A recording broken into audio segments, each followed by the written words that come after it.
What's up, you guys? Gaming Addict back at you with another video. Topic of this time is going to be about the Order 1886. And here we go. Alright, you guys, I understand that the Order 1886 is 5 hours long. I understand it's very linear. You can't really do a whole lot. There's not a whole lot of freedom. It's not an open world game. It's a very close linear game. I understand that too.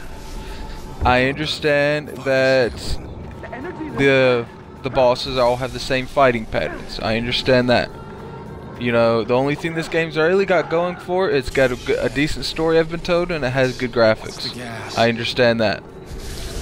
But is it really necessary to lash at a game this much? Is it?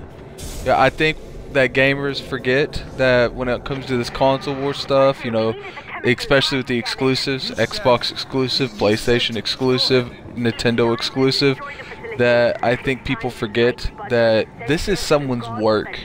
Someone spent years of their life working on this game, and you guys are on the internet bashing these people. You're on the internet, and it's directly to these people, you're on the internet bashing their work. Something that they've worked on for a long time. And you know, I completely understand if you don't let these developers know what's going on, that they're going to keep thinking that it's okay to do this. But you know, let's get real here. The amount of gamers that are out there, you not buying it will justify you not buying it, but it's not going to really do a huge thing. You'd have to get so many people on board to even make a difference. They're still going to make a decent amount of money regardless, because first off, as much as the PlayStation's selling good, it really hasn't had a whole lot of games in a little bit. And what I mean, exclusive games, you know, obviously they've had their third parties. They sell pretty good software. But as of exclusive, they haven't had a whole lot. And this is one of the very first ones they've got in a while. Xbox hasn't had one since, like, I think November. I think they just got Scream Ride, but anyway, back on the video. When it comes down to it, this is someone's life work. They worked years on this game, and I think we can be a little bit more respectful to their work. There's a difference between being opinionated and doing constructive criticism and being a complete douchebag. I don't usually like to try to do any kind of foul language on here, but that's what a lot of people are doing. You know, and a lot of people haven't even tried this game. It's crazy, man.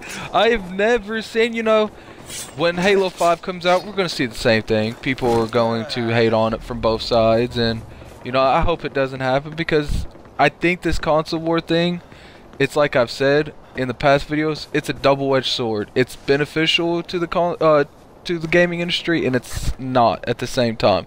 It's beneficial because it drives competitors to compete. It drives companies to compete, like Microsoft and Sony. They see the amount of fans they have, the amount of love they have for their brand, and they try to maintain that love, that opinions that people will have on their console. But you know, and then the negative part about it is we lash at each other, and we lash at developers for no reason. You know, Broken Games HD's last video, I'll leave a link to the video in the description below. But he said it the best way. You know, this dude didn't go out there. He said, you know, this is a good game. You know, people giving this game like 2s and stuff. Nah, nothing almost on this planet that's been made deserves a below a 5 unless it's really broken and doesn't work. It's not even functional. And I think everyone forgets that.